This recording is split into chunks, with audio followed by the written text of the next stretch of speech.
Hey, it's Sickabee here. This is a re-uploaded video, so if you've already seen this, don't feel obligated to watch again. But this got taken down for copyright. Specifically, label didn't like my usage of the video for Tunnel Vision by Kodak Black. So when we get to that part, it's going to have single art instead of the video. So now you know. Okay, enjoy. Hey guys, my name is SickabieOT1, and well, there's this guy Mark Oswalt who does a monthly video on the 25 biggest songs of each month based on data from the Hot 100. So I teamed up with TrueMusicReviews to rank the 25 biggest songs of May 2017. Why? Why not? Hey everyone, what's up? My name is TrueMusicReviews and I've actually already rated some months before, but this is my first time doing so collaboratively.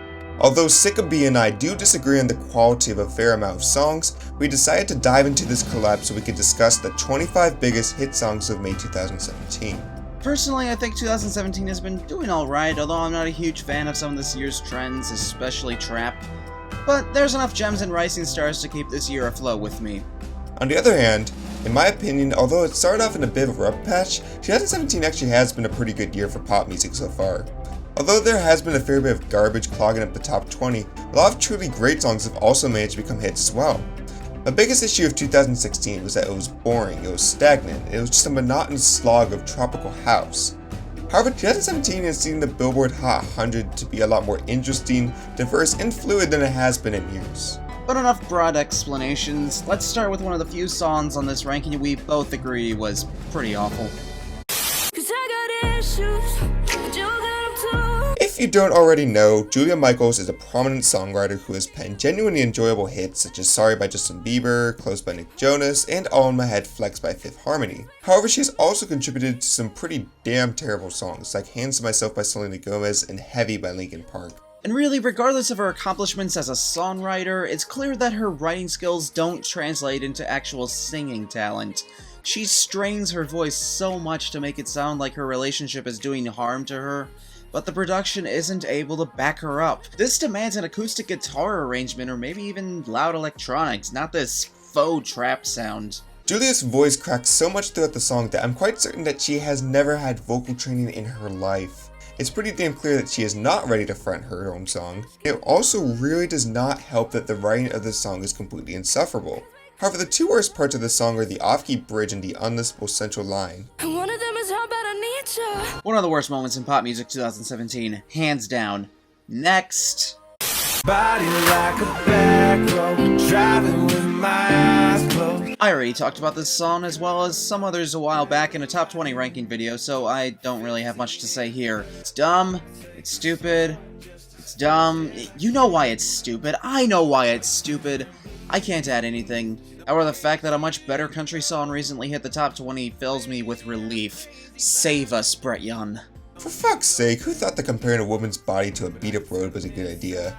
Sounds like Sam Hunt knows just as little about sex as Charlie Puth does. I mean, the melody of the harmony of the song just drills into your brain, stuck in your head for days in the worst way possible. Please don't listen to this track. I knew I loved you then, but you'd never know. I don't really care about this song. To me, the only notable thing about this is that James sounds like half of his face is numb at all times. And he looks like Pyrocynical, which I find that amusing for some reason. I don't know why. If we're being completely honest, I probably hate this song more than I should. Unlike most white guys with acoustic guitars, James actually does come off as sincere.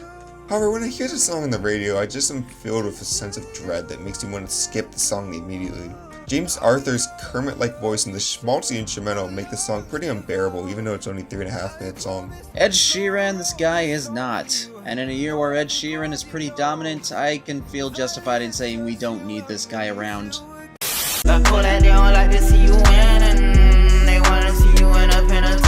Now, if this list were completely up to me, Tunnel Vision would be at the very bottom. Although I do have sort of an affinity towards party rap, even I can't tolerate this awful song. The instrumental is nauseating with the kick and 808 rhythmically clashing, and Kodak's voice is also grating as all hell, and him blaming racism for his crimes is about as counter-progressive as it gets. This dude is probably one of the worst singing voices I've ever heard from a rapper, and that's really saying something. Meanwhile, I have some very different thoughts on this song. Strap in, folks, because this might take a while. to see you winning. I hate Kodak Black. He's a terrible rapper, and if his rape allegations are true, he's a terrible person too. And yet, I don't hate this. Most of the criticism I see coming at this song has less to do with the song itself and what they think it represents. Kodak playing the race card to excuse himself from his rape allegations. But here's the thing, this song is barely about that. If you had no idea of Kodak's personal life, which I didn't the last time I talked about this song, I don't think you'd be able to tell that this was about rape allegations. The hook is too vague in its descriptions of what he's being sent to jail for. That and the "I don't got a rape" line everyone likes to point out. See, that was a terrible idea, but at least they knew it was a terrible idea and cut it out of the song before its commercial release. So, no, knowing about how awful of a human being Kodak is does not make me hate this song. Although admittedly Kodak himself isn't really doing it any favors. The reason I like this song is the beat. It's surprisingly creative by trap rap standards, as the combination of acoustic guitars and flute give it a really nice, organic sound that's actually able to make me tolerate Black's nasally tone at times. They're a surprisingly good fit for the trap hi-hats, and they are insanely memorable, unlike the sludgy drones of No Flockin' or Everything 1K. If this had better lyrics, I'd even argue that this song is great, though Kodak is still being Kodak everywhere, and that is a problem. But it's not a big enough problem for me to dislike this or even find it mediocre. And there you have it. Post your comments carefully. You fucking imbecile, of course Kodak's personal life has to be brought into the analysis of the song. It's a song talking about his personal problems, boy, what are you talking about? Yeah, for like 4 lines of a 3-minute song. You expect a guy like Kodak Black to stay on topic? No, of course you don't. But it's in the chorus! Okay, you know are what, an just idiot. shut Kodak up. Black is an awful rapper, the song is terrible, okay? You have Don't. no taste in I'm music, sick I don't and know tired why of you're even people a giving this reviewer. song so You much should just crap. Are you quit. Mama told me, not to sell word. Mama. The next song just started. Should we... Oh, fine. Why don't you just start? Fine. Had to call the addict, then the top, I had to chop it. I don't like Migos. I find them derivative in their own genre, and none of the members seem to matter except for Quavo. And I don't like this song in particular primarily because it's so choppy. Migos is often attributed for popularizing what's called a triplet flow in rap music. And when done in, say, the beginning of the first verse on Bad and Bougie, it can sound kinda cool. On the other hand, when you only fill the first 2 beats of a triplet with your flow, you get this. Young nigga with the Anna, walking with the hammer. When there's this much space in between every word of a bar, it just gets annoying to me. Staccato notes can be an important element of music, but often I feel like they can just make everything sound way too choppy and unpleasant. That and the reverb and auto-tune on the backing vocals is just really grating to me. Unlike Josh, I actually do generally like Migos. The triplet flow is actually pretty captivating, and I find the use of ad-libs to accentuate every line creative and well executed. However, even I have to admit that T-shirt's kinda below the trio's usual standards. Although I do love the beats of this, the aforementioned staccato flow and Offset's auto-tune make the song a bit difficult to listen to. It sounds like they're saying that much lyrically anyway. Never have and never will. You know how I complimented the organic flute sound of Tunnel Vision?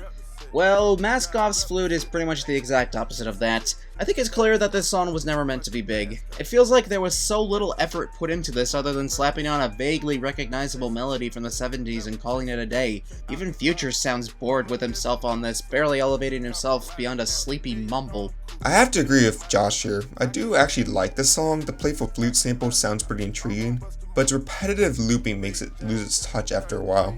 Future's lyrics actually are above his usual standard, and the hook is catchy as hell. However, as Josh previously said, Future doesn't even sound like he cares about this song as much as he does in other songs like Stick Talk. Future's done better in my opinion. Still better in Tunnel Vision though. Watch it. Waiting for the time to pass you by. Verses on this song are actually pretty good, but what kills it for me is the drop. All you have to do is stay a minute, just take your time. Zedd, I like Alessia Cara as a performer. Please do not change this for me. I mean, Alessia is clearly the best part of the song. Although the songwriting of Stay is a tad sloppy, Cara's strong vocals really do stand out against this mess of a beat. That is, in the verses, the robotic backing vocals in the chorus really kill any vibe that the song blew up in the verses, and the drop sounds fundamentally broken as well. If I wanted to listen to a loud, obnoxious drop, I'd listen to the Chainsmokers. Their drops actually have some personality, at least. God, this hurts my head. Speaking of the Chainsmokers, why does that sound like Zedd is ripping off a bunch of different producers here? It's probably just me, but the build-up is reminiscent of Major Lazer. The drop can be found in a Poor Man's Chainsmokers song, and the percussion in the second verse is eerily similar to that of Sieb's I Took a Pill in Ibiza. Zedd, I know you haven't had a hit as big as Clarity in recent years, but please maintain at least some artistic credibility, dude.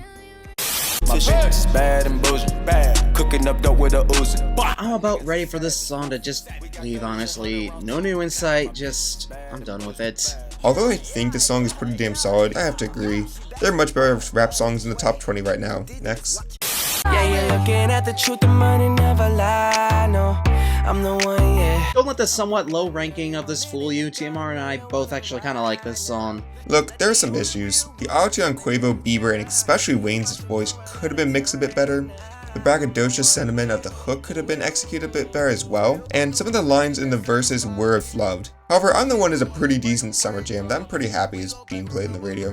Hook is somehow both kinda annoying yet really fun and memorable, so it kinda cancels out to being passable. Not high art or anything like that, but kinda fun. However, it does pain me to say that Chance has the worst verse on this. He sounds almost psychotic in the way he says make her coochie melt.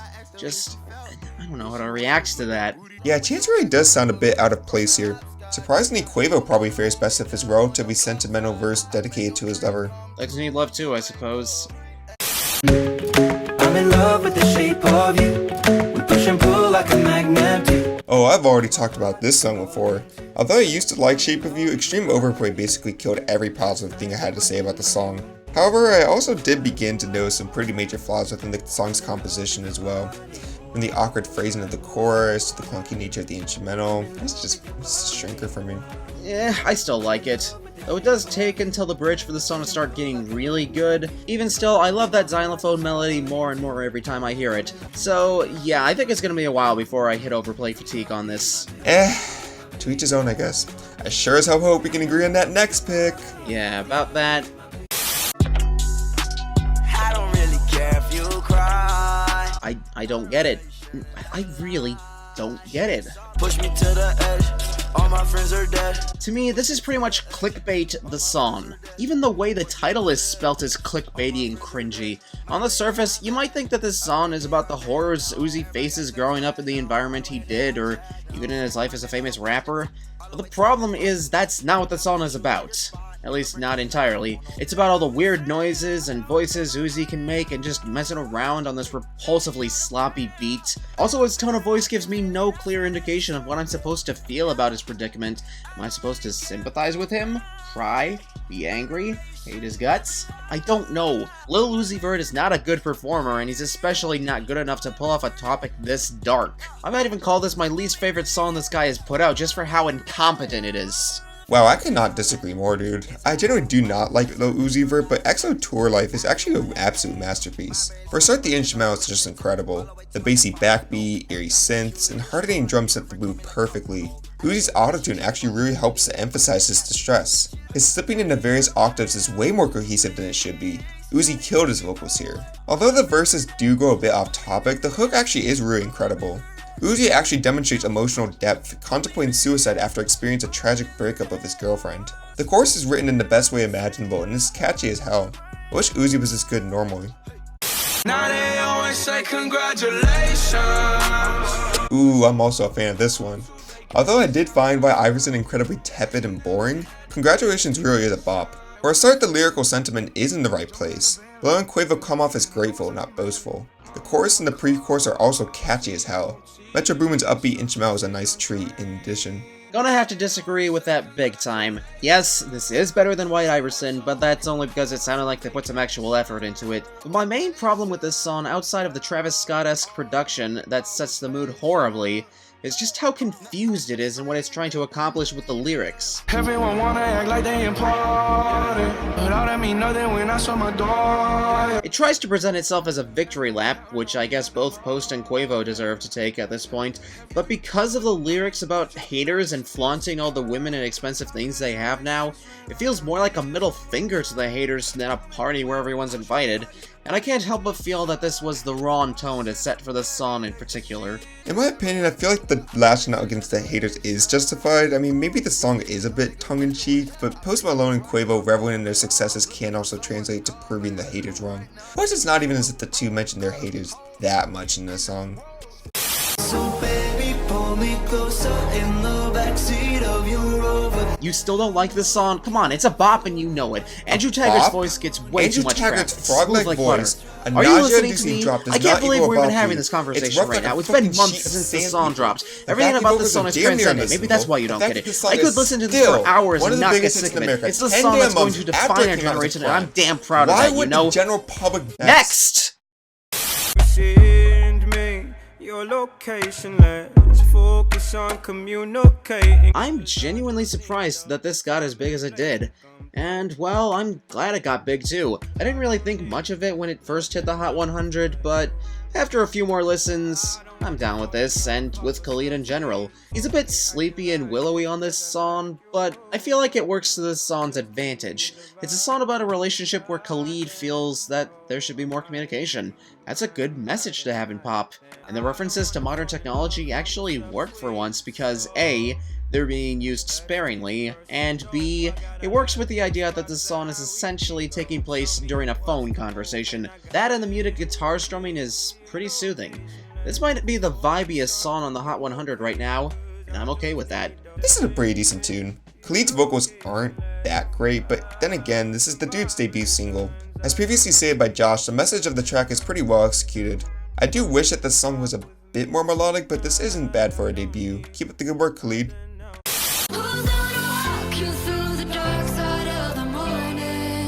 I don't like Selena, but when you auto-tune her, sometimes she can be tolerable. Go figure.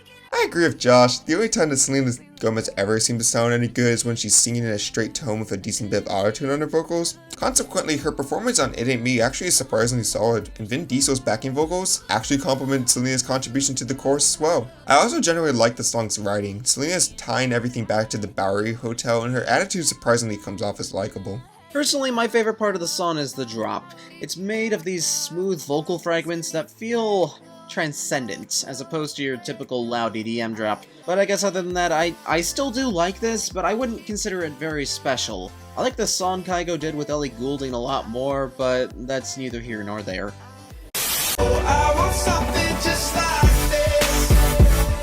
Still charming, still sounds great, although I will say that it doesn't really fit with the rest of Memories Do Not Open. That album was primarily about misery, and this song is too happy for that. I actually already did do a full review of this song, the link is below. Although the lyrics are a bit more nonsensical than I would like, something just like this still holds up as a pretty good collaboration between this Chainsmokers and Coldplay. Chris Martin sounds great, and the instrumental pairing of the Chainsmokers and Coldplay works way more well than I would have expected. Plus, Andrew Taggart's not singing there. That's always a plus. Speak for yourself. I spy with my little eye. I spy. Kyle is such an asshole. Yeah, that's pretty true, I gotta admit. It's kind of amazing how much I love this song considering how douchey Kyle comes off as here. However, the upbeat instrumental blends perfectly with Kyle's singing, and Lil Yachty actually even seems to be above average. Although that nutsack line is fucking horrendous, the rest of the song is so lighthearted and fun that I'm just bound to love it. Last time I talked about this song, I said I liked Lil Yachty's verse more than Kyle's, but I think that's changed a bit. Kyle may be awful to the girl he's singing to, but at least his verse has some cohesion. I don't find Yachty's references and that nutsack line very charming, but at least he's able to keep some energy going without resorting to referencing a mass shooting. The beat's still great too.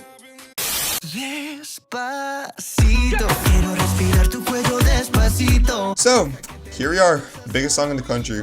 I've known about Despacito since it came out, but it's taken a while to grow on me. Although there are parts where I feel like his vocals sound overmixed, Luis Fonsi actually does sound great on this track. After the abomination that was Shaky Shaky, Daddy Yankee also delivers a charismatic verse. Well, as long as you don't translate those lyrics. Considering how infectious the chorus and the post-chorus are, I'm pretty content to see Despacito blowing up. Justin Bieber though. Honestly, I feel like Justin Bieber makes this song kinda weaker. I am thankful that his contributions to the song made this a huge hit despite his apparent insensitivity to the Spanish language, but It's the same song over again, just with Justin Bieber singing some lines and some lines being in Spanglish. And Bieber's tones don't really flatter the tone of the song in my opinion, so the original is the clear winner for me for just how energetic and fun it is. Yeah, I just gotta agree with you there. Justin just sounds so bored here. Despacito. Ugh. The original song is still solid as hell though. Passionate from miles away. Passive with the things you say. You know, Drake is usually much better when he's singing rather than when he's rapping these days. This isn't to say that every song where Drake only sings is good, but in 2016 and 2017, he has struggled to make good on his promise that he's in the top 5 rappers. Really, when was the last great Drake rap song? Probably 2015's Back to Back. And I guess there were a couple good rap songs on Views too, but he's increasingly got nothing to rap about, especially in More Life. And really, the recent songs where he just sings are more memorable to me and better put together in general. Hotline Bling, One Dance, Too Good, Get It Together, and of course, Passion Fruit are all songs I enjoy a lot, and none of them have any rapping whatsoever. Unlike Josh, I actually do tend to prefer Drake when he's hopping on bangers like Hype and Energy. However, Passion Fruit is just something special. The instrumental is audio bliss, and Drake's play on the word passion fruit in the chorus is actually pretty clever. His vocal delivery is also on point here. Well, his vocal delivery and the general feel of the production. I'm glad this is one of Drake's biggest hits as of late because it's easily one of the best songs on More Life, and one of the songs I feel the most effort was put into. This is a song that focuses more on vibe and pleasant melody than it does on Drake's usual demons. I've heard it compared to YouTube tutorial music, but I don't think I've ever heard a tutorial song this well composed. The xylophones are nice to listen to, and I just imagine the whole thing is taking place in some pink, airy room. Is that weird? I don't care. It may not be the hardest that Drake gets, even on More Life, but I feel like he needed a song like this and Get It Together to exercise his softer side. If only the rest of this album was more like this. Oh, I'm sorry. Playlist. Unlike some of Drake's cattier songs, Passion Fruit actually has a more upbeat vibe that allows for its quality to shine through. I do wish it would catch on a bit more on the Hot 100, but you know what? I'm so happy to see Passion Fruit sticking around, at least for now. You were staying in Paris to get away from your parents. Although I've talked about something just like this before, I've never really tackled Paris. At first, I hated the song. I thought it was pissy and instantly dated. However, the infectious melody and well-paced instrumental eventually won me over. Andrew Taggart still has a shit ton of auto-tune and vocal effects, but I guess even he sounds tolerable here. I'm still not a fan of the lyrical sentiment, but it can be overlooked. Overall, it's a pretty damn good song. I ranked this as the best song of this bunch. My fanboyism towards the Chainsmokers shows more and more every day, I guess. I've talked about this before, so I'll just leave it at that, at least for the rest of this year, probably. So rock-a-bye, baby, rock-a-bye. I'm gonna rock you. I legitimately don't see how anyone could not like this song. To be honest, I think people are just tired of hearing Tropical House and they're preemptively judging Rockabye. I remember hearing Rather Be in 2014 and thinking it was okay, nothing special, and then, oh boy, I found out that everyone on the internet really loved that song. And yeah, I started to see what people were talking about with further listens, but I always found the song a bit overrated. Then Rockabye came in and showed me that Clean Bandit actually could be as good as everyone was saying. Unlike Josh, I've loved Clean Bandit from the start. Rather Be is one of my absolute favorite hit songs of 2014, and I've been repping Clean Bandit ever since. Although Rockabye still isn't quite as good as Tears, please check that song out. It is still an incredibly potent anthem to single mothers. The lyrics are well executed, and Clean Bandit's glossy backbeat is nothing short of excellent. Also, shout out to Anne-Marie, another unknown gem who I've known for a fair bit. Check out her song Alarm if you're a fan of this. Plus, I love some good Sean Paul ad-lib work in a song. He made Cheap Thrills from last year sound more complete, and he helps this song feel even more alive. He's able to lighten up the mood and just be a force of positivity in our everyday lives. Daily struggle! It's levels to it, you and I know, bitch, be humble. Hold up, bitch. This one's a bop. Although the instrumental is a bit difficult to listen to at times, Humble is still just such a hard-hitting banger that I don't even care. Although the verses aren't even Kendrick's best, the Compton rapper just keeps coming through with killer line after killer line. And the chorus, it's just so incredibly catchy, and Kendrick's more aggressive delivery is on point. This isn't even the best song of Damn. That's coming up soon. I'm glad this got Kendrick his first #1 as a lead artist, because frankly, he deserves it at this point. Even when he's talking about putting other rappers in their place or ranting about Photoshop, this guy knows how to be engaging and clever. Also, this song might have single-handedly redeemed Mike Will Made It for me. I wish he made more non-sucky beats more often. Just stop your crying, it's a sign of the times. I grew up on the classic rock that my parents listened to, so I was amazed when a former member of One Direction came out with a debut single and later an entire album essentially paying homage to rock acts of old. Rolling Stones, Pink Floyd, Elton John, David Bowie, and he nails them all if you ask me. And I'm just really glad this exists. Music like this doesn't see the light of day on the Hot 100 anymore. But if you have the star power of One Direction behind you, you can bring back pretty much any genre. Everything about this song is amazing to me. Harry's light falsetto on the chorus to the later screaming at the top of his voice, the slow, methodical progression, and just the atmosphere of it all. It's the kind of music that I feel will endure for years, and probably something I could get my parents to listen to and like too. Sign of the Times definitely caught me off guard when I first heard it. I find it extremely intriguing that every One Direction member has gone a different direction since the band's dissolution. Josh basically summed up my points, although Sign of the Times is a bit repetitive. It is a very well-made glam rock anthem that is very reminiscent of David Bowie. Harry's vocals are great and the instrumental progresses in a very smooth manner. I wish rock like this was more prevalent, but I'll still take Sign of the Times any day. Gold jewelry shining so bright, strawberry champagne on us. Isn't it just amazing how far Bruno Mars has progressed ever since the beginning of the decade? Although That's Why I Like still isn't quite as good as 24 Karat Magic, it still is a track in which Bruno Mars romantically promises his girl all of the wealth in the world. His vocals are marvelous and the 80s elements of the production surprisingly mesh well with the more modern components. However, the best part of That's Why I Like is the outstanding bridge where Bruno Mars pours his heart out. Oh, I'm just so glad this hit #1. Admittedly, it feels wrong that this song went to #1 but 24 Karat Magic today. Regardless, I'm glad this did make it eventually. Bruno is just about the only artist who can blatantly flaunt his money around in his music and not come off as a prick. Mostly because his music has this feeling of inclusion. You're not being talked down to, you're being invited to take part in a celebration, and literally so in this song in particular. That fact and Bruno's charisma make this and the rest of the 24 Karat Magic album a great listen. I agree completely. Let's just hope Versace on the Floor becomes a hit, because that song's just on another level. I got loyalty, got royalty inside my DNA. Cutting straight to the chase here, this may be the best rap song of the year. Damn opens with a spoken word vignette where Kendrick gets gunned down by a blind woman, and while you're still trying to figure out what just happened, DNA plays, and kicks the intensity forth even further with a cipher of what it means to be black in the culture Kendrick grew up in. He's expected to be a thug, to gun down people and to steal to feed a starving family. After all, those tendencies are supposedly in his DNA. DNA is Kendrick Lamar at his best, and that is really saying something. Kendrick's rapping here is basically perfect, from his energetic delivery, to his intricate flow, to his knack for rhyming, and the vivid descriptions of his life. However, Mike Will Made It, damn man, he really steps up his game here. The first beat of DNA is atmospheric, hard-hitting, and haunting, but this may just be one of the best beat switch-ups I've ever heard. The second part of DNA is Kendrick Lamar at his angriest, and it is just glorious. I just like to imagine that Kendrick enters the Avatar state during the second half of this song, and the fact that this part was originally an acapella that Mike Will had to make a beat around just blows my mind. The fact that DNA has a shot at making the year on this makes me extremely excited. I doubt anything's gonna top on the best list, it's just that good.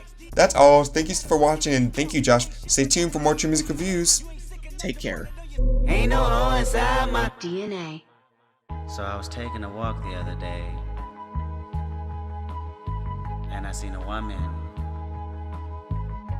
a blind woman, pacing up and down the sidewalk.